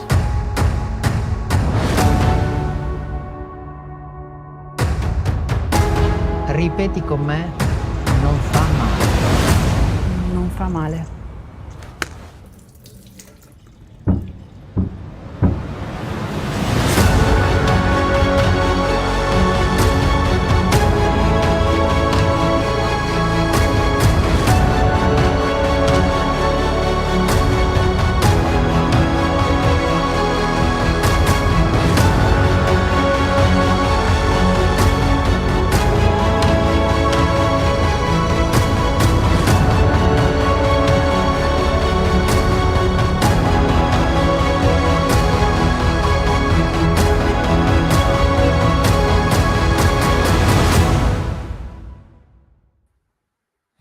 What'd you guys think? Let me know. Lil John, what's going on, man? Okay. Yo, what's up? Can you hear me? Yeah, what's going on? Nothing, man. I'm good. I was just watching that Kentucky LSU game. I Yeah. was watching the two guard prospects, Dillingham and Reed Shepherd. Mhm. Game ended pretty well. But I'm just happy NBA basketball is back, because the days after the All-Star break, they kind of suck, because you kind of have to watch college ball, and you kind of have to remember the fact that it sucks. Have to watch college ball? I don't view it that way. I mean, You don't like watching college basketball? Nah, man, it's tough, man. It's tough to watch when there isn't like real gut players. It's really sucks. The last time it was appointment television was Zion for me. Interesting. Okay, cool. But I do enjoy watching the EuroLeague, and I enjoy watching basketball at any level, man. High school, college, whatever, doesn't matter. yeah, I'm trying to get there. But I'm not there yet. But to the point, I'm trying to get to the point. I wanted to speak about RJ. So you know how you're really high on box plus minus, and I'm that's higher on estimated plus minus, but box plus minus is just very accessible to the average fan. So yeah, I use it a lot. Yeah, what's up? So, like, I'm really high on like a player's on off, right? Why? So, because it's to me, it's important if the team is better with that guy on the court. But that's what box plus minus is estimating. Well, isn't box plus minus, isn't that it's like your efficiency and whatnot, like Sure. it's kind of Can you find me a player that is going to help their team more while shooting 3 for 10 than 6 for 10? Like it's a pretty substantial calculation. But like if you're like, for instance, I'll give you an example. Scottie Barnes played a lot of minutes with the bench, right? He plays a lot of minutes as a sole starter with the bench. And his on-off is terrible to start. Right. So that's my point. It's like it's a useless stat because it is very lineup and situation dependent. Absolutely. But if you look at it from this perspective, like, all right, so you know how you're pretty low on Cade, right? You're very, yeah. His on-off is not great. Well, think about this though. His on-off being that bad and being on an 8-win team is pretty, like, that's really bad. No, I get it. If you replaced Cade Cunningham with what they Like think me. he's supposed to be, no, not you. Jokingly. Yeah. If you replaced him with a real guy. Let me think of a real guy. Even Paolo. If you put Paolo or Franz on that team in place of him, Paolo's not good. Paolo's on-off is terrible as well. Yeah, but funny enough, it's different. Like the Magic have a great bench. That's why. That is exactly it. That's the point. When you have a great bench and your starting lineup is kind of flawed, and you're trying to get a young guy, touches when he's maybe not totally ready for them, yeah, your on-off might suck a little bit. Well, Franz plays with the bench. Well, it's not just the bench, but it's kind of like the old DeMar Kyle thing, where the Kyle would play with the bench, and then DeMar would play with the JV, and it would tank his impact numbers. But to my point, I wanted to bring this all the way back to RJ. So I have the basketball reference pulled up right now, and RJ has been a negative on-off every single year except one, which was his second year. Was it second or third year? And he's a negative, second year. He's a negative right now, a -4. And think about it, he's been playing out of his mind right now. I don't think it could get any better. When you're saying on off, you're talking plus minus. Yeah. Yeah. So I'm just gonna say it. I think it's a useless stat. It's a truly flawed stat. It would be like if it's worse than referencing PER. Like there's so many holes. That's cool. It's fine. PER is completely useless though. It's not completely useless though. It overrates certain things. With plus minus, it is totally useless. Especially if we're talking like, even on a large sample, like if the lineup isn't like, the only way it would be useful is if RJ Barrett could play the identical role as every other player he's being measured against. So let's just say, for instance, you could isolate a variable in a computer algorithm or computer program, like a 2K or whatever, where you can say, okay, we're going to play RJ 30 minutes in this game, and then we're going to play the exact same game against the exact same team and the exact same game, and we're going to replace RJ's 30 minutes with another player, and then we're going to see if that makes a difference. You know what I mean? It becomes very convoluted and very noisy and almost impossible to hypothesize. It's almost like saying this guy's going to be this guy who's a second option would be better as a third option or better as a first option. These are all projections. So thinking that RJ Barrett is not as impactful as his box score numbers think, I think there are better ways to prove that than his on-off, because Immanuel Quickley had like the best on-off in like I think Knicks history, and he's not that great. He wasn't their best player. He's good. Yeah. He's not their best player. So if you look at the leaders in plus minus, like actual plus, not real plus minus, not adjusted, not box plus minus, not estimated plus minus, just actual, just plus minus box score stuff. Like you're gonna see some pretty role player type guys leading that list. Yeah, but the thing is, the real stars have insane on-offs. Yeah, but that's totally different, man. That's like totally different. Have you seen Jokic's on-offs? Like they're always like completely irrelevant, man. Like he's again, this is bad faith argument, because when you consider how much of the offense he generates, obviously look at his backup. Who's his backup? DeAndre Jordan a couple of years ago? Like what are we talking about? The fall off between you and your backup has nothing to do with you individually as a player. So for instance, right now, if Scottie's backup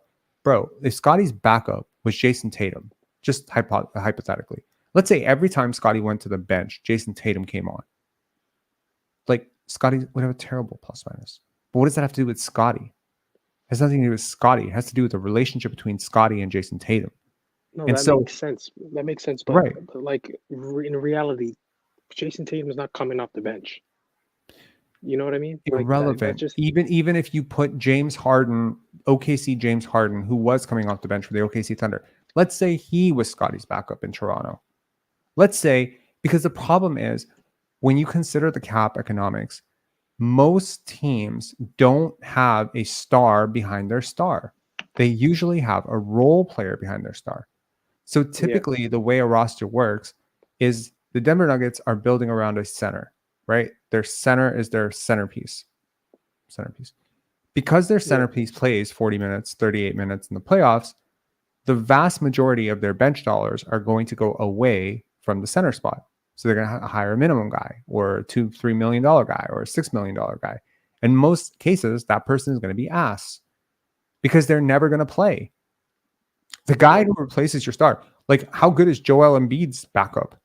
I'm pretty sure he's better than, Paul Reed.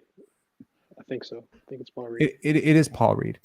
Like, I mean, but Paul Reed and Joel Embiid can play together. And it's not like Paul Reed only gets his minutes when Joel goes to the bench. They play together plenty because, like Joel plays 35 minutes. It's not like Paul Reed only plays 13, Mm-hmm. So what I'm saying is like in a situation like, I don't know, the Portland Trailblazers of early 2000. I don't know how old you are if you remember that. Rasheed Wallace. I'm familiar. Grant Hill, Arvydas Sabonis, Dale Davis, Jermaine O'Neal, stacked front court, right? Detlef Schrempf was on that team at some point. Scottie Pippen. How bad do you think those starters plus minus was? Probably pretty terrible because the bench only plays, largely plays a lot of their minutes are stacked against other benches. So if your bench is great, then your bench relative to the other team's bench is going to outperform starter relative to starter because the cap is the same, I don't know. There's a lot of problems with plus minus. I don't want to devote too much time to explaining how flawed the numbers are, but yeah, like if your point that you're making is RJ is bad for the analytics, I believe my point is, all right, I understand from a 1 year perspective, don't read too much into it, but the team is better without you. Like if you just open up your sheet, your basketball reference sheet, and it's all red, that's not good. And if you put it in the context that he's playing, I mean, is he not playing the best basketball of his life? RJ? And the team is still better without him. Like if you put it in that context, right? I'm sure the way you explained it, once again, RJ has been positive as a Raptor. I refuse to entertain this idea that he hasn't been positive as a Raptor because plus minus says so. I refuse. No. He has been positive. He's absolutely been positive because he's shooting he's a 60 true shooting percentage. He's positive. Right. But I'm saying that the team is doing better now. I don't think the team is actually better without him, but that's just what the numbers say. And then if you look at the numbers as a Knick, his first 4 years of his career, and then the beginning of this year, and they're also better without him on the court. It's just like, Could it be the I don't fact know. that We the had the Knicks same are issue with really deep? DeMar. The Knicks are really deep. Yeah, and they did have great bench units because Quickley was amazing as a bench player. But my point is, I don't think this guy's going to be on this team in like 3 years. There's just no way. I wouldn't say there's no way. Again, everything I outlined in this video, it's like this team gets very sentimental about people. He's a Canadian kid. Masai's known him since he was a kid. If Masai Ujiri is here, RJ Barrett will have a shot. And I'm not even sure that that's a wrong thing. Look, man, it's like broken clock can be right, right 2 times a day. So maybe the nostalgia and, knowing this guy since he was younger and hoping that he pans out on hopes and wishes, even though the analytics are telling another story, maybe that thing failed with a few players. Maybe it failed with DeMar, failed with Pascal, failed with Fred, but maybe it works with RJ. I don't know. I doubt it, though. I don't think he's going to be a star. I hope they didn't bring him here to be a star. I hope they didn't bring him here to be Scottie's second star. I'm pretty clear from the deal that they got him in as a salary filler. But it kind of helps that the fans see him as a young prospect because that will help rehab his value a little bit around the league. And look, it's really going to be difficult. There's going to be a difficult pathway for the Raptors to ever convince a team that he is worth what the Knicks drafted him as, because you don't get to completely you don't get to undo everything that you did the last 4 years. And RJ has been not great the last 4 years, but he has, worth noting, started on winning teams throughout those years. He's played major minutes on a winning team. So I think that there is some element of how bad could he really be if he was playing 32, 34 minutes every single night on a pretty good team, 36 minutes, 38 minutes sometimes on a really good team. How? Like, how many bad players do you know that play 37 minutes on a really good team? And I mean, like, how good do you think he's supposed to be that you're calling him bad? Like, if you think he's supposed to be a top 60 player in the league right now, yeah, he's not that. But if you think he can't be a top 120, 125 player, I think you might be wrong.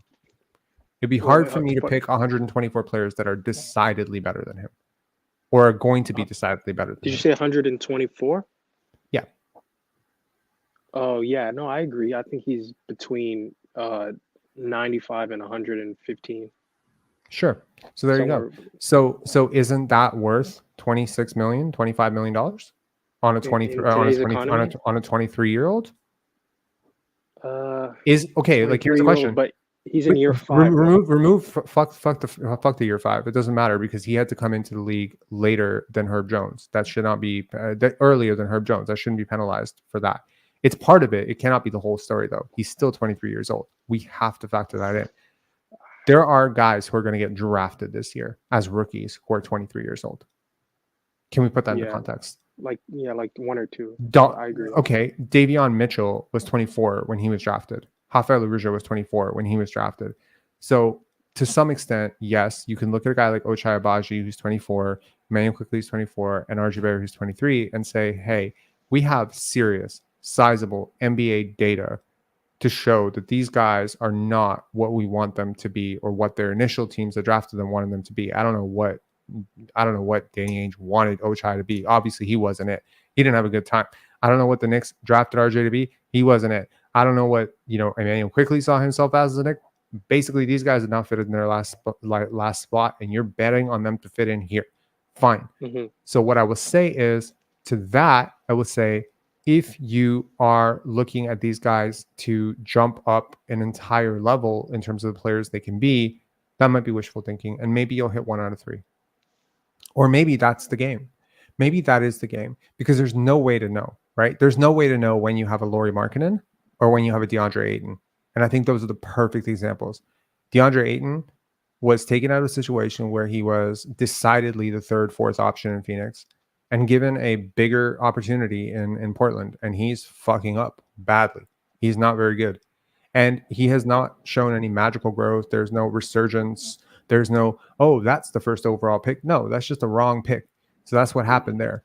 So there's nothing with that. Yeah. But Lauri Markkanen, he went from 5th starter in Cleveland to an all-star. How the fuck did that happen? That is one of the rarest, weirdest ascents in NBA history. I don't think enough people talk about how good he is.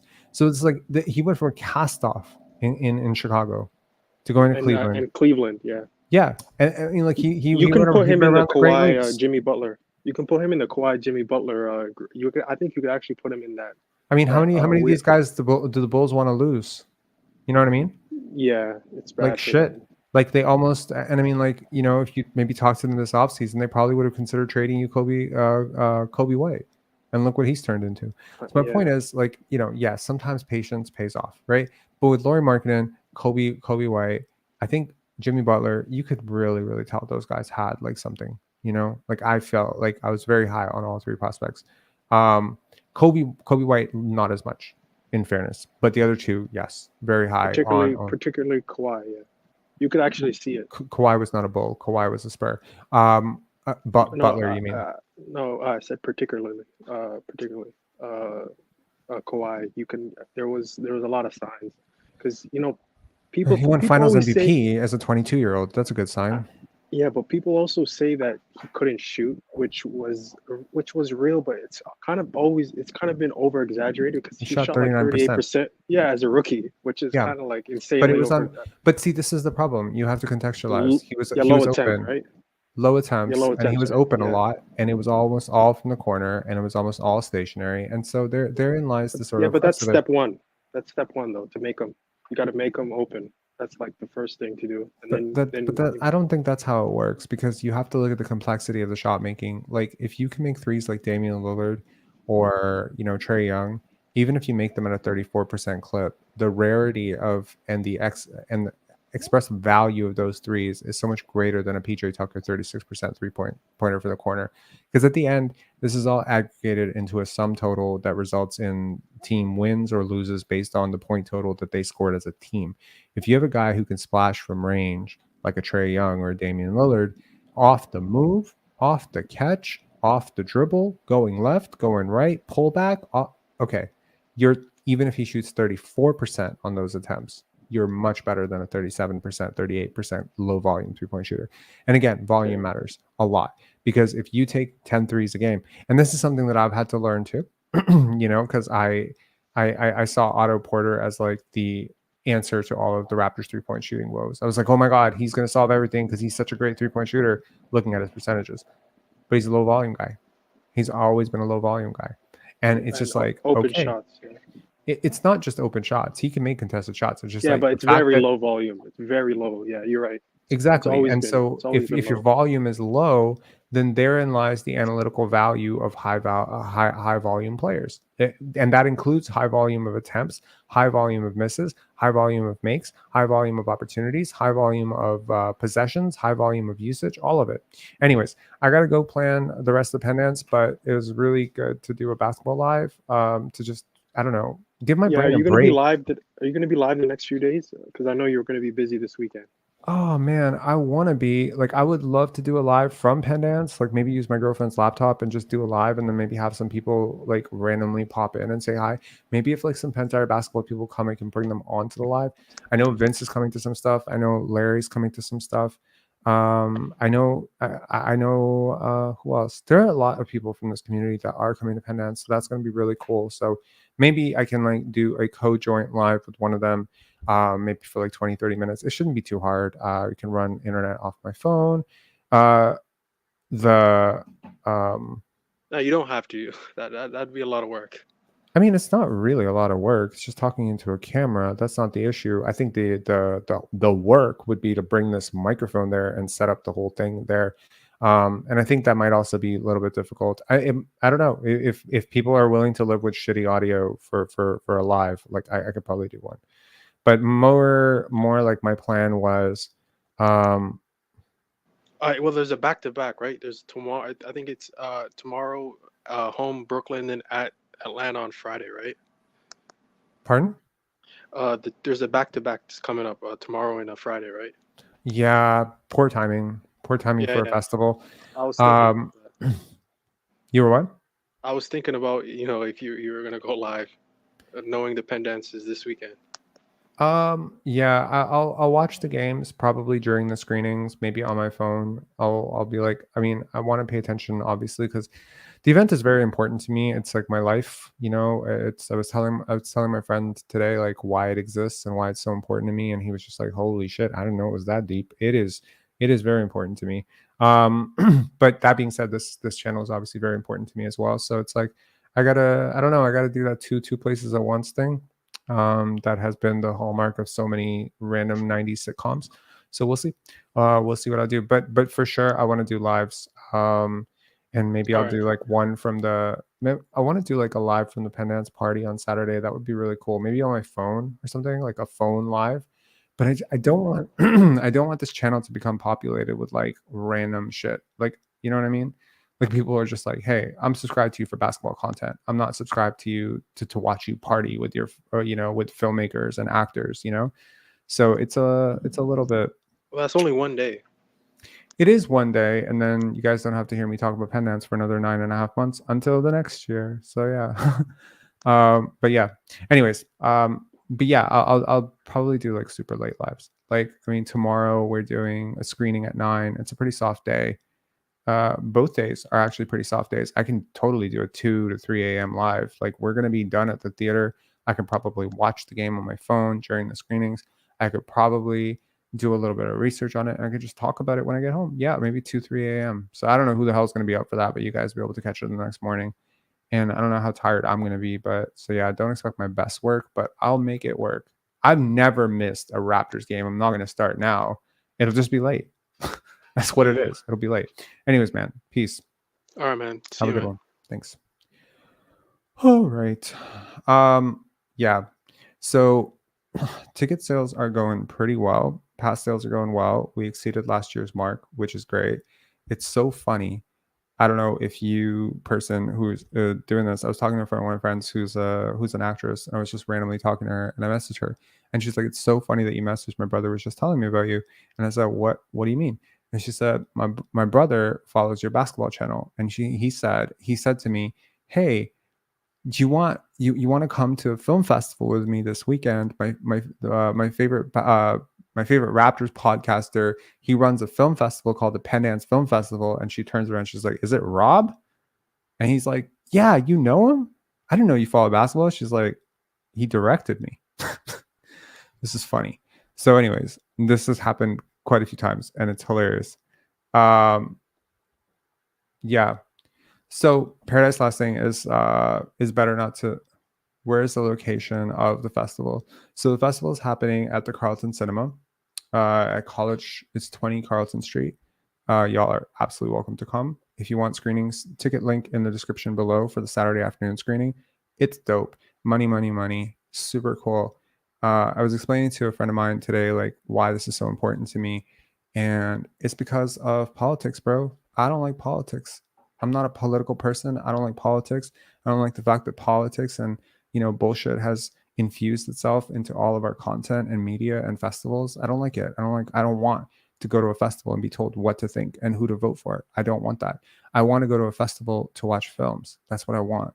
And also, a friend of mine today, Milian, shout outs to Milian, we were talking about content. Like, what is the audience after? What do they want? And how are 60-second reels and 12-second promos, how is that ruining our brain in terms of wiring us for how quickly we need information and just kind of like changing our dopamine response systems? And so I think that engaging with meaningful long form content, whatever that is, whether that's a lecture, whether that's a book, whether that's a film, whatever it is, that concentration is good for your brain. You don't want your brain to turn to mush. You don't want your brain to be basically like, I have a 12-second attention span before my mind starts to zone off, because it becomes very hard to focus on anything, and therefore it becomes hard to succeed at anything in life. And so I think that, when I think about, like, I was looking through my computer today because I was looking through my drive, and I found the feature film that I was color grading. And yo, that's so cool. I'm glad. It's gonna be a really good turnout. That's a good opportunity to plug that too. if there are people who are interested in coming to a very cool party, Saturday, 20 College Street. It's the rooftop on College. It's a really cool bar. We have the 2 floors. If we have a lot of people, we can always yeah. Oh, that's nice. Thank you, man. DM me if you want tickets to Excursion that happens before that. I can probably get you some tickets to Excursion. There are some available right now that I can gift you.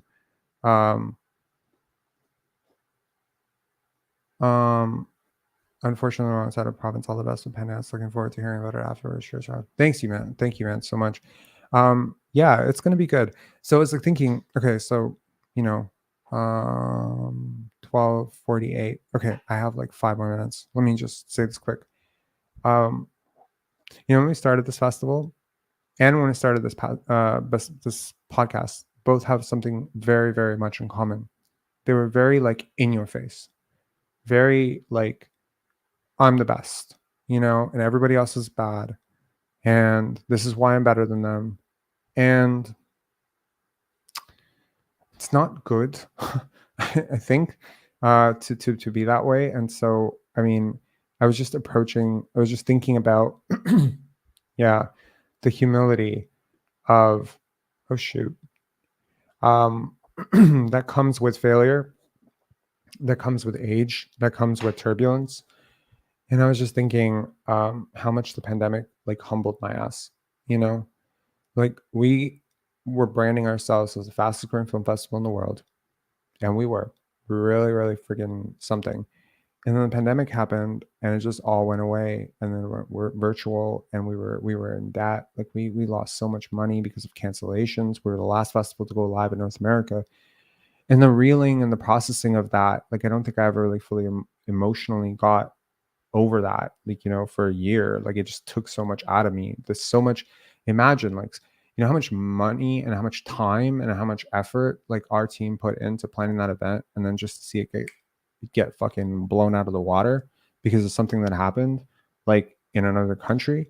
Like it felt so weird to me, and I didn't process it because I went right into work, because that's what I always do. I just work. I work my way through stress. Some people take vacations. I work. So Rob, how do you respond to a bad day? I don't know. I work. How do you respond to a loss of a loved one? I work. That's what I do. I'm a workaholic, so I work. And so yeah, but then when we did virtual screenings, what was really cool about it was we had this really beautiful opportunity to talk to these filmmakers for like an hour, uninterrupted by photographers and red carpets and pressing urgent needs. It was so relaxed. It was just them and you and a screen. Kind of like what I'm doing right now. Without all the geez, I need to figure out what's going on with me, man. Okay, so what I'm saying is that actually this entire podcast exists because of Pendants, because when we went live, we were forced to do the director Q&As like this through a screen with people halfway across the world. And we did a call-in with the directors. So we interviewed them like this, except I didn't have a mic because I didn't know I needed a good mic, because I just decided to use my laptop or desktop because I was an idiot. But anyways, the point is that made me comfortable with putting my face on camera. That also helped me, this conversation, have a conversation with people you haven't talked to before, because a lot of directors we hadn't talked to before. And really that was the growth. But what I learned from that was like there were like 1 hour, 1.5 hour conversations, some of which got put onto DVDs, and they're great conversations that people listen to this day. And I'm just like, that was the seed, that plus the brain tumor. So like there's 2 terrible things. Like brain tumor forced me to do the vlogs on my Facebook for the first time. I put my, my face on camera, which is scary as hell because I was trying to record my progress in terms of my speech getting better. I'll show you guys one of those videos one day, but it's crazy to me. Hold on. Let me see if I can find it. I definitely have one. Hold on. It's crazy. So like what I'm trying to say is that the worst things that have ever happened to me in my life, and when I think about the pandemic, and I think about What is this? Where is this? Where am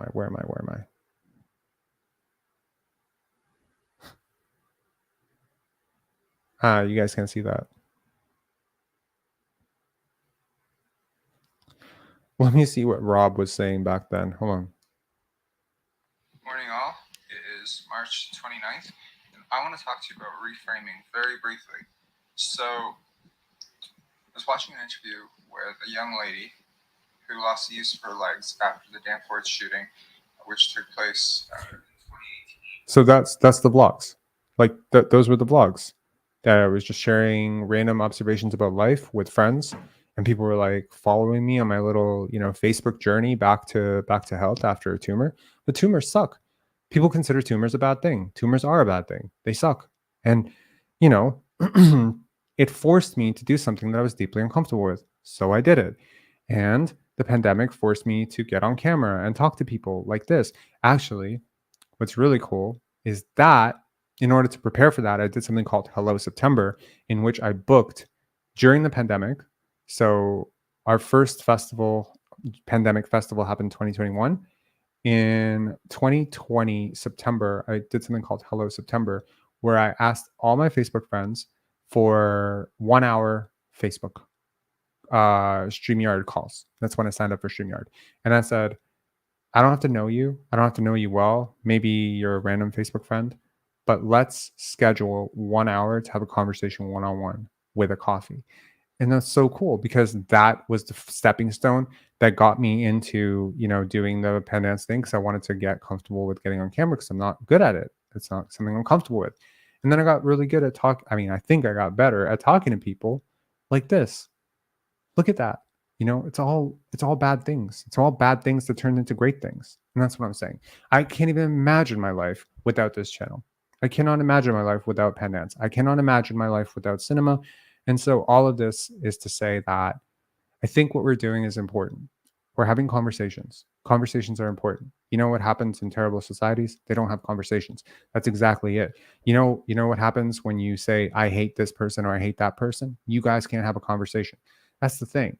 Now, it's on me as well to be accountable and say, have I really made the kind of conversations that may need to happen on this channel really possible? No. I block people. I yelled at people last year. I shut down people. And this nothing really came to, like, what really struck me was when Ghostface, who's been on many times as God, what did he say? RJ McLeod, when he comes on as RJ McLeod, my 2K player, that dude said, Rob, please don't flame me, but. And then he said this very innocent thing about Scottie's body language. And the Rob, please don't frame me, but it's like, oh shit, I'm shutting down conversations. You're almost intimidating people into not having a conversation that you don't want to have. So yeah, that's the work in progress, right? Yeah. Thanks a lot, man.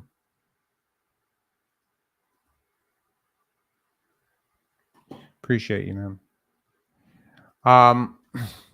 So my point is, I think it's important what we're doing here. And if you want to check out the world premiere of Money, Money, Money, meet those filmmakers. They are super cool. The film that I will direct you to, and I say, mwah, it's so good, is Sunday Night, The Accident. Yo, this film is beautiful, especially if you're smarter than your average bear. If you're someone who hates subtitles and hates Italian films, whatever, don't watch it. But if you're someone who has been like, man, I miss movies from the 80s. Why don't they make movies like I remember? This movie is like you remember. It's a classic. It's instant classic. It's amazing. So that's Sunday. Saturday, Money, Money, Money. Saturday night party. If you want to come and meet Rob in a different element. I'm not different people. I promise you, I run pen dance the same way I run this podcast. I am me all the time. Yo, you want to know how serious I'm about pen dance? I bought pants. Bro, I got pants. I haven't worn pants in like a year. I wear shorts all year round. I bought pants. So that's how you know it's serious. Anyways, I will watch the game tomorrow. I am very, very, very much rooting for the Raptors to kick Dennis Schroeder's ass, but also kind of rooting for the tank. I don't know. I'm lost. It's kind of a bad, good place to be as a Raptor fan where any outcome can be presented as a positive depending on how you want to think about it. Yeah. Anyways, link is in the description. I can tell you right now, there are at least 30 people from the Pensar basketball community that are already attending Money, Money, Money on Saturday. If you use the code, and I'm going to show you how to use the code just in case someone is just like intimidated by using the code and they're just like, I don't know how to use it. I'm going to show you actually by sharing my screen, and I'll show you. Are you going to return it? Yo, I'm not Scottie Barnes. And also, I did not get $400 pants. I got $30 pants from Winners. Facts. $30 jeans from Winners. I literally like threw out all my pants. Like I didn't realize that until like, I mean, not dress pants. I have tons of dress pants. But like I didn't have any more jeans left.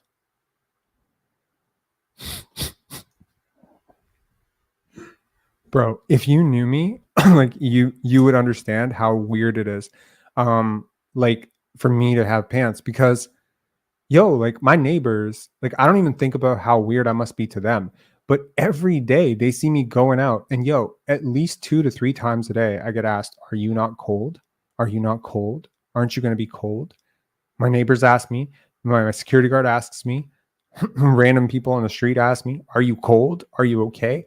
Today, when I walked into Winners to buy some pants, bro, I swear to God, the security guard looked at me like, yo, if you want to steal that, I'll look the other way. You look like you could really use those pants, bro. Because I walked in the winter in shorts, and not just shorts, not just any shorts. I'm wearing swim shorts.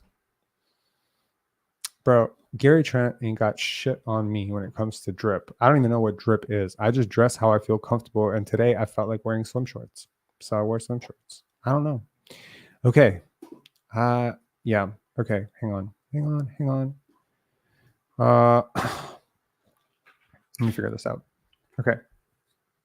We're going to figure this out together just in case, because like 2 people email me and they're just like, yo, how do I do this? So we figure it out. Here we go. Okay. Step 1, you go to the video. Step 2. I chose Wix for my business because of its massive scope for functionality and freedom of creation. Okay. Being able to integrate and change and develop at my own pace. Pensar I offer a range of products 100 and link. services. To manage it all from one place is essential. It gave me time back in my day to get going on actual projects. Which is it really just made everything feel more achievable. Why the hell?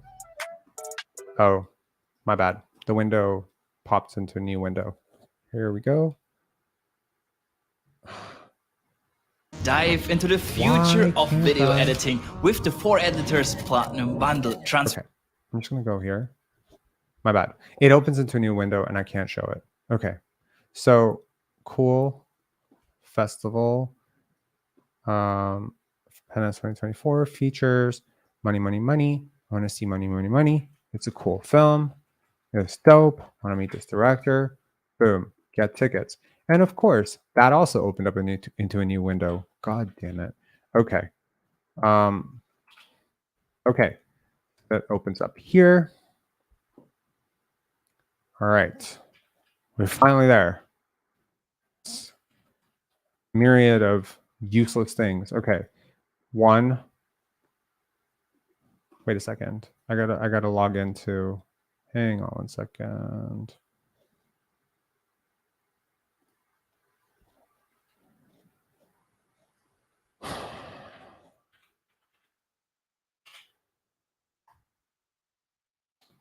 Bad. I had to log out of my account. Okay, boom. I'm seeing prices in US dollars. I'm sorry. So I will click how many I need. If I need 2, okay. And then I will go to money, money, money. And then I'm going to proceed to checkout. It's going to be real embarrassing if this doesn't work. Okay. Okay. And I'm going to go right here. I'm going to go to code. Oh, shit. Someone tell me the code again. Was it? Hold on.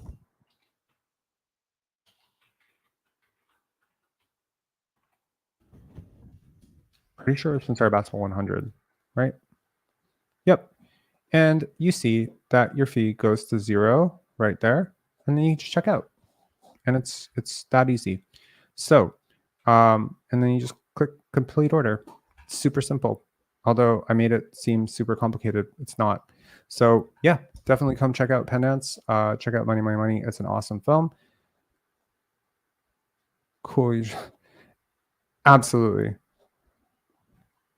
Jeans, some more casual attire. Some people dress up, Some people dress up like crazy to film festivals. I don't. I am very, very much myself. Like, I refuse to wear suits and stuff if I don't have to. Like, I don't know. Like, I don't want to be constricted. I like hoodies. I like jeans. I'm myself. I'll wear sneakers if I want to. I'll wear a baseball cap if I want to. But everyone else, Saturday night, especially, I don't know if you're coming on Saturday night party, I'm pretty sure people dress up a little bit, but yeah. Straight up, right? Like, but I mean, like, for real, like, I don't know. Like, I wasn't born in I was kind of born in a bit of a tropical environment. It wasn't tropical, but like, Croatia's got some very nice beaches.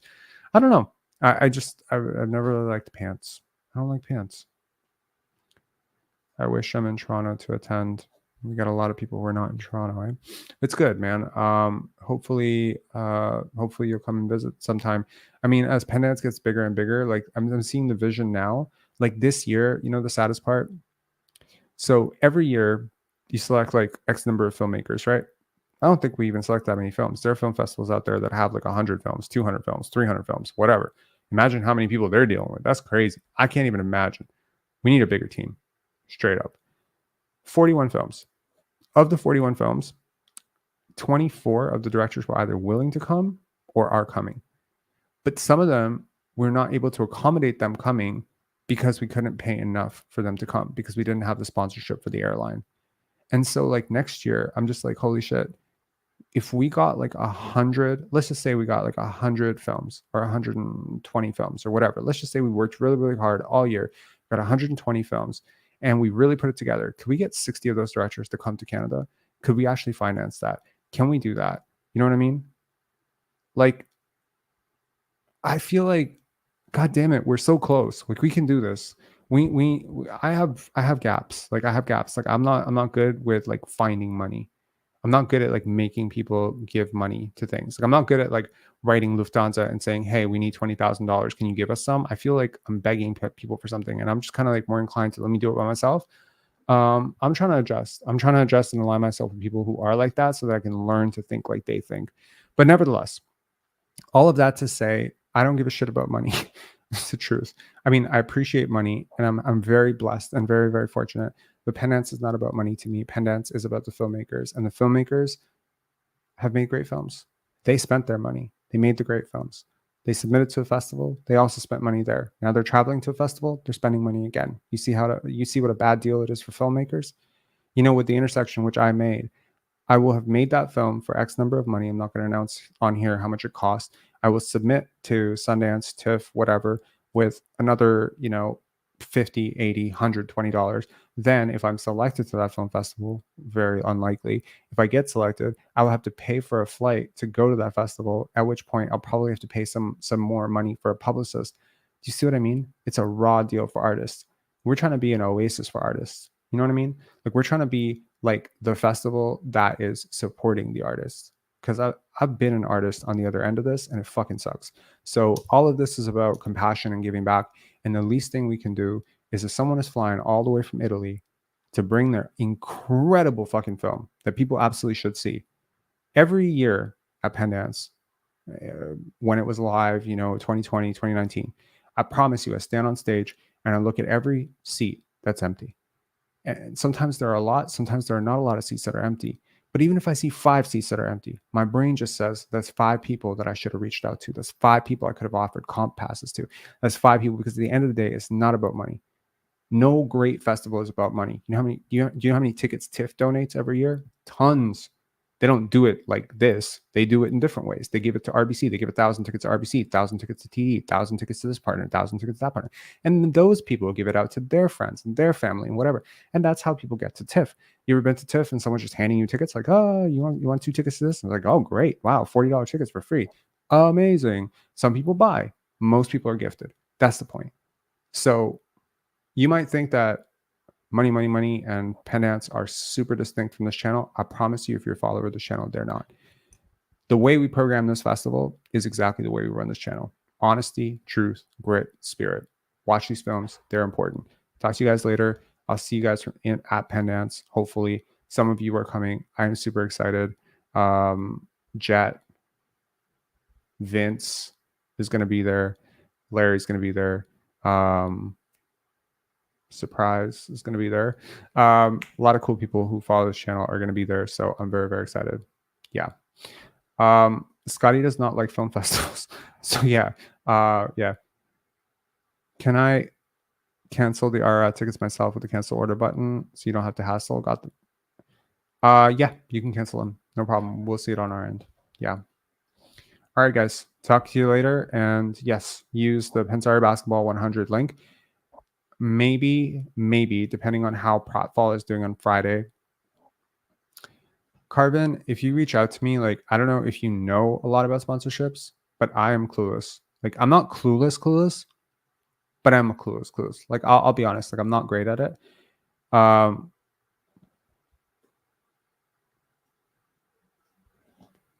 Johnny Supernova, you own an independent cinema?